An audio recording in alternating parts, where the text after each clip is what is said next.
Thanks, Luke. Thanks for setting me up.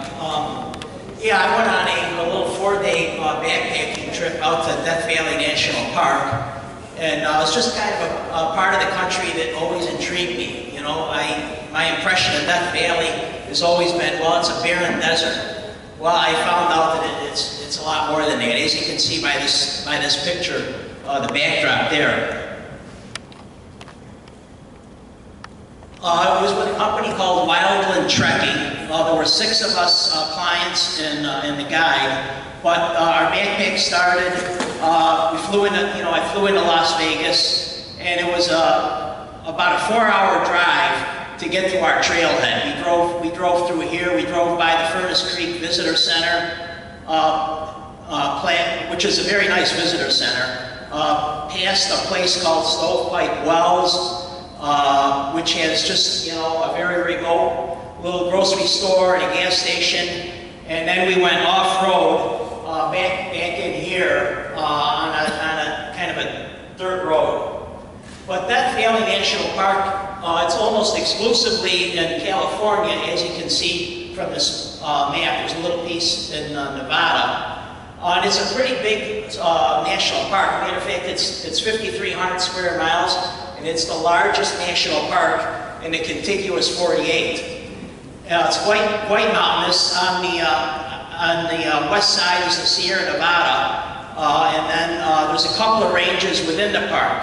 The Panamint Range right here, and I'm not going to pronounce this correctly, the Amargosa Range over here. It's quite well known for, having the lowest spot in the U.S., Badwater Basin, which is minus 280 feet below sea level. And the high point is Telescope Peak, which is a little over 11,000 feet. So we've got quite a variation in the terrain. As I said, our trailhead was near Stovepipe Wells. And kind of an interesting tidbit of information about Death Valley, they filmed some scenes from Star Wars here. But anyway, just a few interesting facts about Death Valley National Park. It's very little rainfall. We all know that. They average just a little over 2 inches a year. Although every, 3, 4, 5 years, apparently they have a gully washer. And we're going to see some of the canyons that were created as a result of some of the torrential rains. It does have the highest recorded temperature on Earth, at least it did up until a few years ago. And I underscored the word recorded because I'm sure there's other places on our planet that have been hotter, but just not recorded. The Shoshone Indians lived in Death Valley for centuries, and man, I gotta tell you, I gotta give them credit. Anybody that can survive that environment and make a go of it, hats off to them, okay? But they lived there for many centuries. I'm told there's a lot of animal life in Death Valley National Park. We didn't see much of it, okay? Wild horses, burros, variety of mammals, including mountain lions, coyote, bighorn sheep. Sidewinder rattlesnakes. I was really hoping to see a rattlesnake on the trail. No such luck. We did see a fair number of birds. Okay, a lot of hummingbirds too. Hawks, hummingbirds, and of course insects. I wasn't really looking forward to seeing a scorpion, and I didn't. But a lot of ants.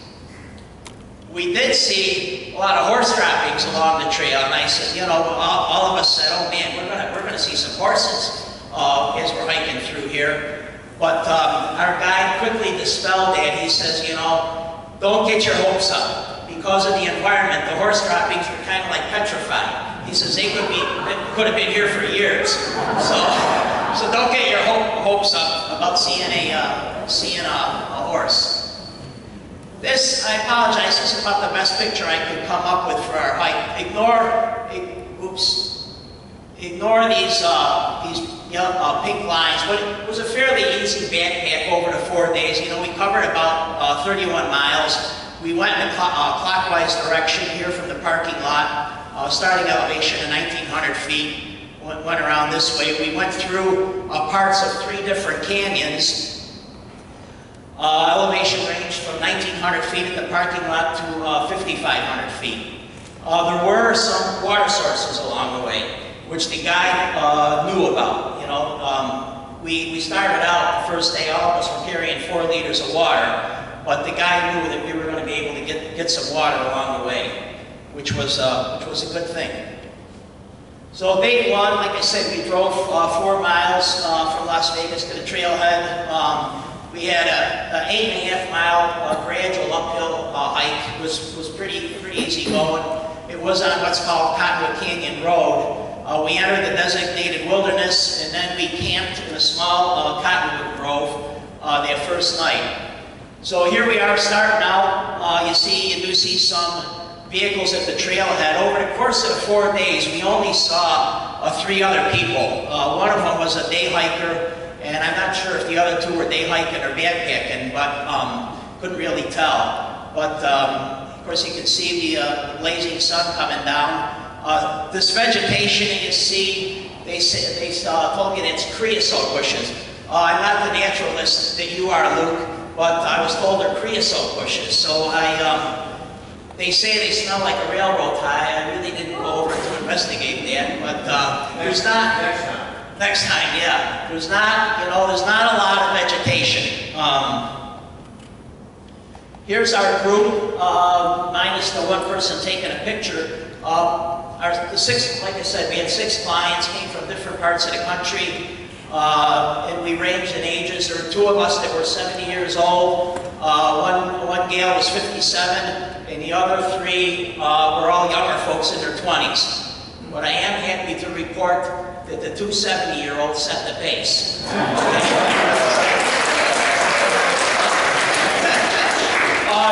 This is our guy here, JP, and you can see he's laboring under a pretty heavy pack. I mean, we did share in carrying some of the group gear, and the food got divided up to try and help lighten the load. But he had a heavy pack. So this is our, on the trail the first day, and as I said, we're hiking down a road. Technically, you're allowed to drive a vehicle through here. We didn't see any vehicles. But I tell you, if you're going to drive a vehicle, you better have a 4-wheel drive with high ground clearance. I would not attempt it otherwise, but we did not see any vehicles. So our guide did a good job getting us to stop periodically, if there was an opportunity to get some shade. He made sure we stayed hydrated. This was a nice shady spot here in the rocks. And sometimes, rest breaks weren't in a shady spot. There was no shade to be found. So we just sat down, took a load off, drank some water. And you kind of notice too, just want to go back here, that you see a lot of the folks are wearing long sleeve shirts and long sleeve pants and even got hoods on for sun protection, obviously. I just couldn't bring myself to wear long sleeve stuff, but I made sure I had sun protection on. And I did not get a sunburn, but that's the reason folks are wearing, long sleeve garments. So this was our first night camping spot, kind of out in the open, but it was by a cottonwood grove. There were some cottonwood trees around. They're not like our cottonwood trees here, because of the environment. The growth is really stunted. These are fairly small cottonwood trees. But there was a trickle of water here, an underground spring. And when I say a trickle, I mean it was a trickle. But it was enough, where we could fill our water bottles. So day 2 was a very easy day. It was a 3.5 mile hike from Cottonwood Canyon. Again, we set up camp in a cottonwood grove. There was plentiful water at that particular site. And we did do a 2.5 mile side trip to an unnamed peak, elevation 5,400. So here we are the next morning, day 2, starting out, and you can see that we've now all got long sleeves, because it did get chilly. It did get chilly overnight. Temperatures ranged during the course of our 4 days from a low of 34 to a high of 96. So once the sun comes up, it warms up pretty quickly. But the mornings were chilly. Here we are, backpacking along. We're headed to this break here, this pass. That's where we're headed to, and on the other side of the pass was our day 2 camping spot. So kind of, you know, rocky terrain, but I will say the scenery, the surrounding landscape is really breathtaking. And periodically you would see some flowers along the way, not many, but when they were out, the colors were quite brilliant. The one in the top left is desert gold, and the bottom right there is wavy leaf desert paintbrush. And I only know that because I looked it up. Okay, so here we are in our day 2 camping spot. Again, it's in a cottonwood grove. Although these trees, they look pretty distressed. I mean, they look kind of dead to me. We're a little bit larger than our first night's camping spot because the water was a little more plentiful here. And here we are setting up camp. And we set up camp and had lunch, and it was only about noon at this point, so several of us wanted to hike up a neighboring peak to get a nice view as opposed to hanging around camp all day. The guide wasn't too keen on us doing that. And I says, no worries, you stay behind. I think he was just tired from carrying that heavy pack, to be honest with you. But I says, you stay behind, and whoever wants to go, we'll go up on the peak, and we can't get lost, we'll be back. He says, I can't let you do that. Apparently it's Park Service rules that if you are with a guided trip like that and are making a side trip, the guide must go with you. So eventually we convinced JP, come on, let's go do this peak. And there were 4 of us that went. And here I am at the summit. I just want to see if you folks are paying attention. This is from the Adirondacks in the Delaware. And it's not like that up there. Anyway, this is what it's like up at the summit. Okay? But we did get some nice views up there. And like I say, there were 4 of us that made it to the summit along with JP. And just beautiful views. There's the Panamint Range in the background. Again, just another nice panorama from the summit. And this, to me, when I looked at this picture, I said, it looks to me like a painting, doesn't it? Like somebody hand painted that. But that's the beautiful view that we got. So the next day, day 3, again, not a strenuous day, 8.5 miles. We did go over a pass at elevation 5,400, and we hiked through parts of 2 canyons, Dead Horse Canyon and Marble Canyon. And our day 3 campsite, we knew was going to be a dry campsite. So we all filled our water bottles. There was a little spring along the way where a couple of us topped off our water. But the guide was here, JP, he had like a 20-liter bladder in his pack. And I picked up his pack, I said, man, there's no way that I could carry this. He really had a load. I give him a lot of credit for carrying that pack. But here we are on day 3, and the pass we're headed to, I wish I could tell you exactly which one of these passes it is, but it was one of these passes off in the distance that we were headed to. And we did see, a skeleton. Somebody neatly arranged the bones from a horse. The horses, when they're there, obviously there's predators. There's mountain lions in the park. I'm sure the coyote, the mountain lion or whatever, did not neatly arrange the bones like this, but somebody did. They say with a mountain lion, when they kill their prey, they'll take a limb, gnaw it off, and then go somewhere. Remote from the kill. But anyway, somebody arranged the skeleton here. Here we are at the pass. This is myself and Dan, the other 70-year-old, kind of looking across from the pass. This is where we're headed. We're headed down, sneaking down through here, entering Dead Horse Canyon, and then our campsite is off in a distance somewhere. This is just a panorama from the pass. Coming down off of that pass was really the steepest part of the hike. And you just had to watch your footing. It was steep coming down there. You just had to be careful.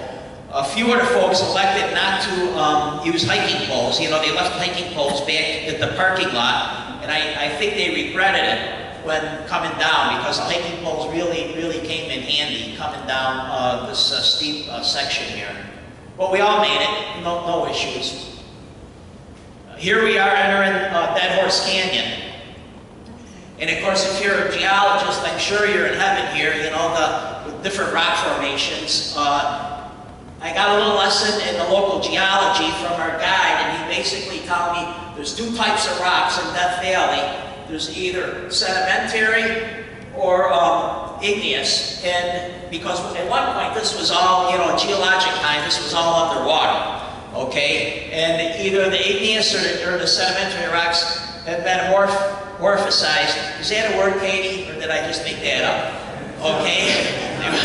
They've metamorphosized over time, and that's what you've got. But it's quite interesting, the rock formations.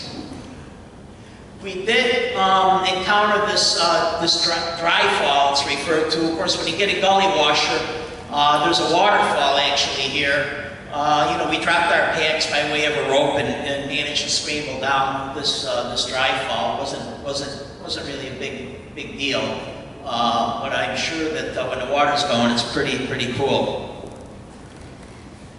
Here we are. Oh, this after we set up camp at the end of day 3, we hiked through Dead Horse Canyon, and now we enter a junction with Marble Canyon, which is on our way out the next day, and we did a little side trip going upstream into Marble Canyon just to see what that was about, just in preparation for what was to come the next day. And this is our campsite at the end of day 3. No trees around, no shade, but it was, you know, at night it cooled down nicely.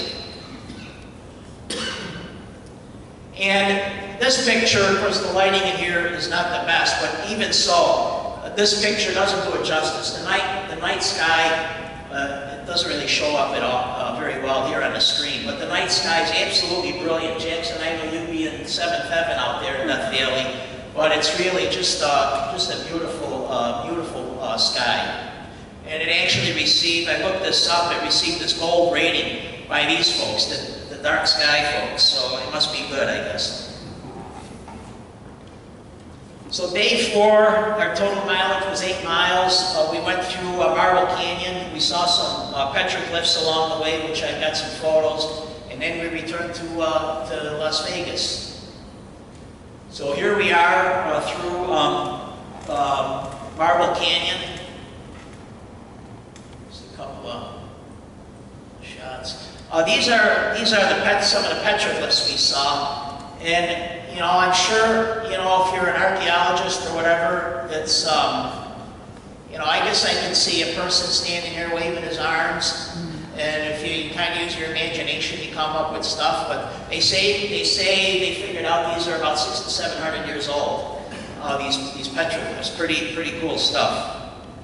Here's another one. It's kind of faint on the screen, but I think I can see a person standing here and somebody else next to them with their arms outstretched.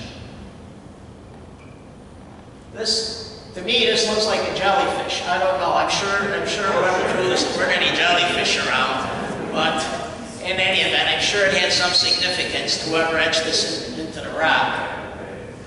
But you do see these petroglyphs on the way out through Marble Canyon. Here's another view of the canyon. Here, there's a person standing here, gives you a little bit of sense of scale. And they say you don't want to be in here when they have one of these torrential downpours that happen every 3 to 5 years, because it's dangerous. The water, you know, it's like threatening if you get caught in. Oops, what did I do? If you get caught in here, but I'm sorry. Pretty amazing. Pretty amazing to be standing down there and walking through. We did encounter this rock fall hiking through Marble Canyon, and we had to make a little detour. The guy told us this was a fairly recent recent rockfall. This is another view of the chunk of rock that came down. We had to make a little push the wrong button. We're almost done here, Luke. It's okay. Yeah, here's the end of our hike. We're all you know, kind of happy and sad. It's sad that it's over with, but happy to be back in the parking lot. We all had a good time. The folks were all great. Everybody got along real well. It was a very interesting trip for me. I really enjoyed it. And on the way out, we stopped at Furnace Creek to freshen up a little bit. And there you see the temperature, 96 degrees that day. So it was a warm day. That's the end of my presentation. I'm happy to take it. Katie, if we got time for any questions.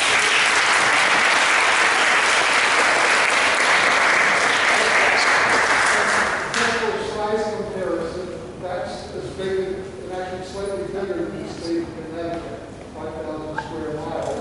So to give you something of the expanse of it, and the Adirondack State Park is bigger than the state of Connecticut. Okay, puts everything in perspective. Yeah, thank you. Anybody else? What about questions for Luke or Bill? We got time for that, Katie? Huh? We're good? Yes, Cindy. No, did you take the Navajo tour? Did you take the Navajo tour to the Canyon Cachet? No, we didn't. How did you get down there? Well, it turns out that there's one place that you can go in Canyon Cachet without a tour, and that's where we went. We went down to this White House village, but you're right. There are Navajo tours there. You know, there are a couple of other places in the Southwest too. I'm thinking of one near Page, Arizona, Antelope Canyon, I think it is. Yeah. And that also is a Native Peoples guided tour that you have to get on. So we took the tour. We were going to hike down, and we were so late out and bring the canyon, and we decided we could just tour that. Yeah, yeah. And we took the Navajo tour, and also actually saw. Yeah, and yet, if you're out in Navajo country in particular, this is a very poor place. I mean, it's the housing is really run down. It's amazing that people are able to survive under those circumstances. But they're very proud people too. They really are. Anybody else? Katie, I guess we're all set. Thanks everybody for your attention.